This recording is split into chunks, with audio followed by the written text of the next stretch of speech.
Welcome to the news briefing. We start with massive moves in the AI world as OpenAI launches a brand new company with a staggering $4 billion investment to help organizations build and deploy artificial intelligence systems. This venture is set to acquire the AI consulting firm Tomorrow, bringing in 150 experienced AI engineers to rapidly scale up their deployment capabilities. We dive into how this new unit will reshape the corporate landscape and what this means for the future of enterprise AI.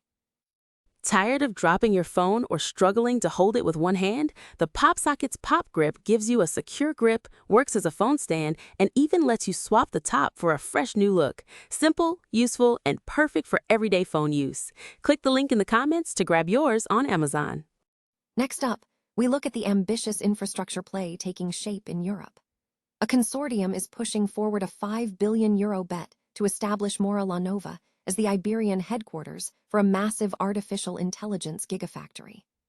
Francesc Fadula has been named to lead this monumental project, which involves major players like Telefonica and NVIDIA, and we explore the timeline and the potential impact this facility could have on the European technological map.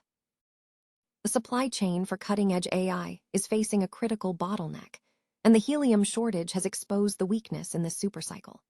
Drone strikes on Qatar's Ras Laffan industrial city have sent spot prices skyrocketing, forcing major chip manufacturers like Taiwan Semiconductor Manufacturing Company and Samsung into urgent inventory management. We examine how this colorless gas is vital for advanced chip production and the geopolitical tensions surrounding its supply. Finally, we confront the ethical tightrope walk as AI enters our daily lives and the justice system. We examine alarming real-world examples of how AI systems, like those used in surveillance and facial recognition, can lead to false arrests and wrongful convictions, focusing on the dangerous trade-off between algorithmic certainty and human discretion. Stay with us as we break down the implications of AI in law enforcement and beyond. OpenAI is launching a new entity backed by an initial investment of over $4 billion to accelerate the deployment of artificial intelligence systems within corporations. The move signals a strategic pivot by the company to focus intensely on securing large-scale enterprise contracts as its early consumer models gain traction. To rapidly scale this effort, OpenAI will also acquire the AI consulting firm Tomorrow. The newly formed unit, named the OpenAI Deployment Company, will embed engineers specializing in frontier AI deployment within organizations.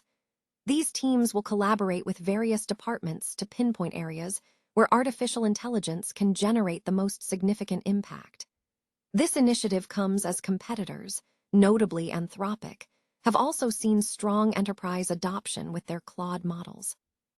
The acquisition of Tomorrow, a firm specializing in enterprise AI deployment, is expected to onboard approximately 150 experienced AI engineers and deployment specialists immediately. Tomorrow has a notable client base, including major brands such as Mattel, Red Bull, Tesco, and Virgin Atlantic. This deployment unit is part of a broader multi-year commitment involving OpenAI and 19 firms, with founding partners including TPG, Advent, Bain Capital, and Brookfield. The development follows reports that both OpenAI and Anthropic are exploring acquisitions of services companies focused on AI deployment through joint ventures with private equity firms.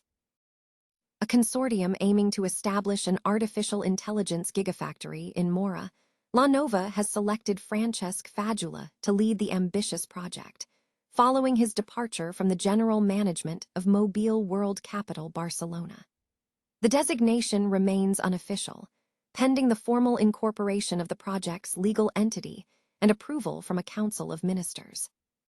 The project scope has significantly expanded, moving from an initial focus in Ribra to an Iberian proposal, incorporating a technical subheadquarters in San Fernando de Henares and extending its reach to Portugal.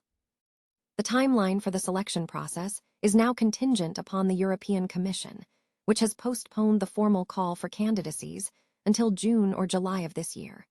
Should the process proceed, the evaluation is expected to span 2 to 3 months, with final results slated for publication in the last quarter of the year.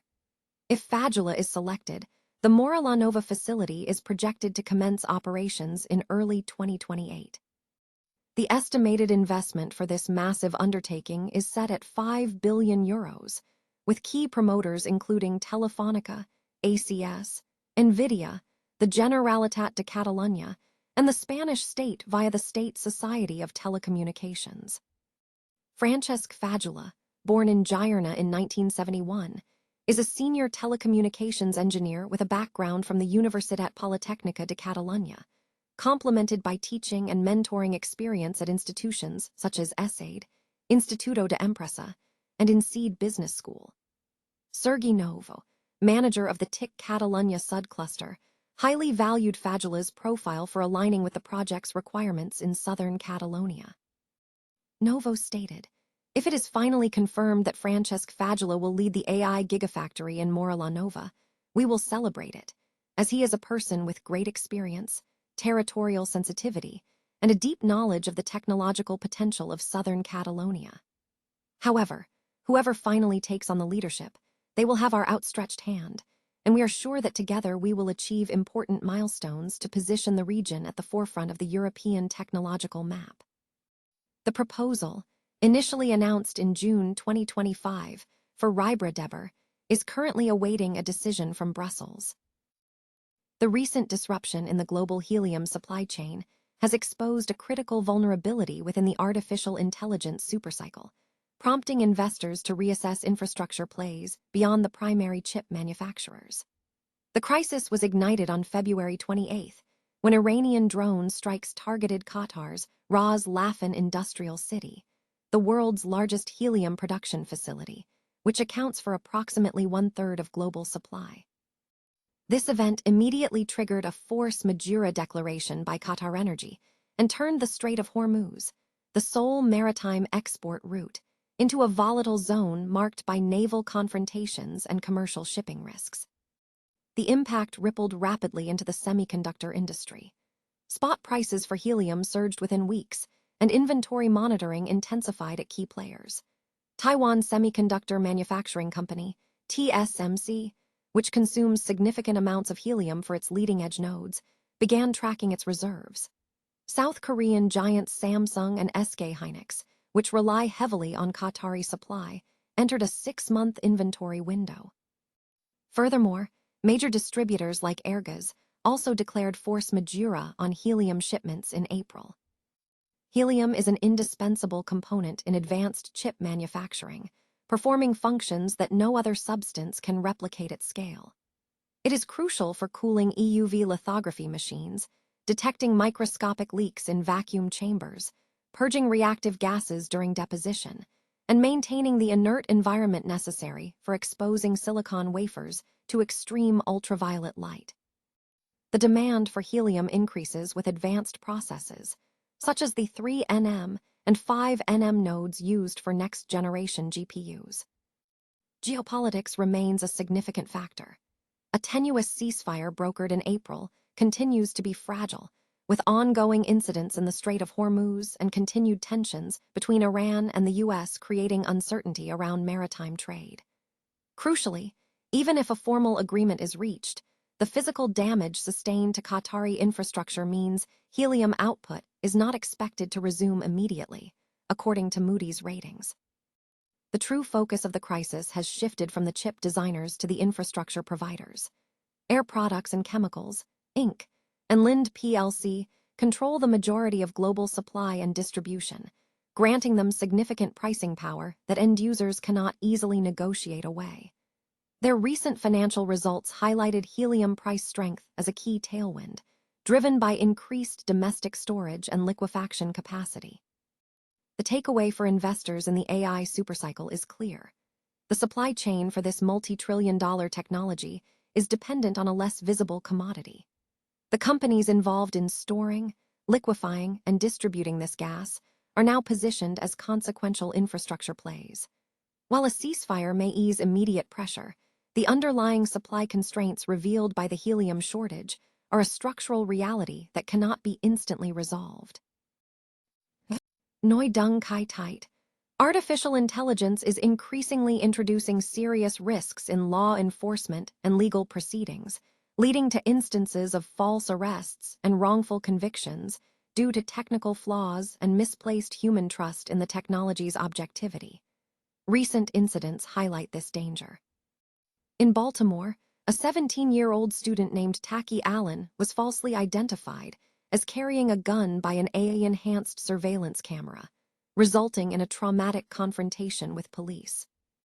Similarly, Angela Lips, a Tennessee grandmother, was released after 5 months in jail following an incorrect facial recognition match to fraud crimes in a state she had never visited, leading to her arrest at gunpoint while babysitting her grandchildren.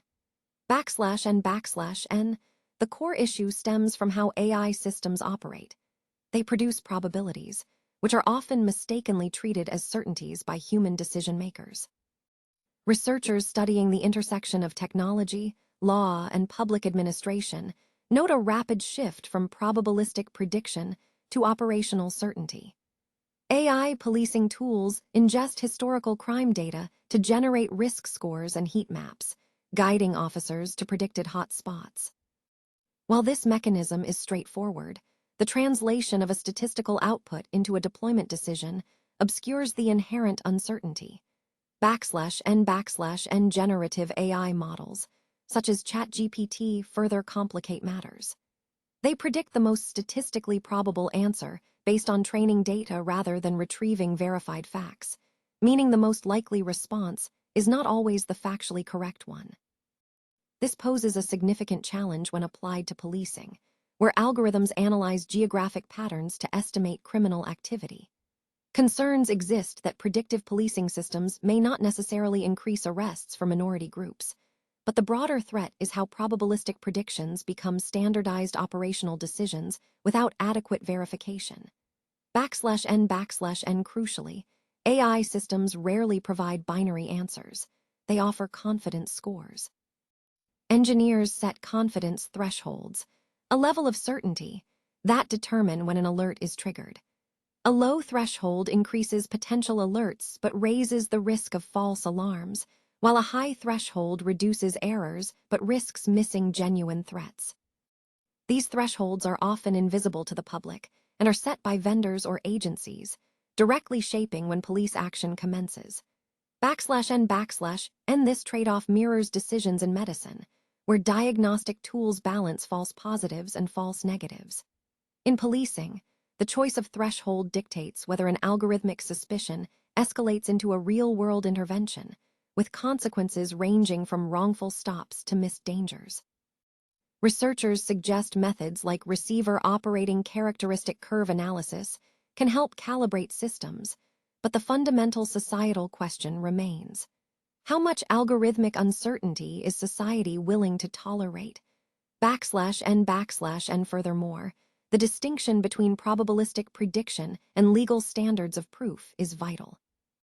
Courts rely on formal standards like probable cause or beyond a reasonable doubt, requiring evidence weighing, unlike an AI model that typically expresses confidence in an answer regardless of its accuracy.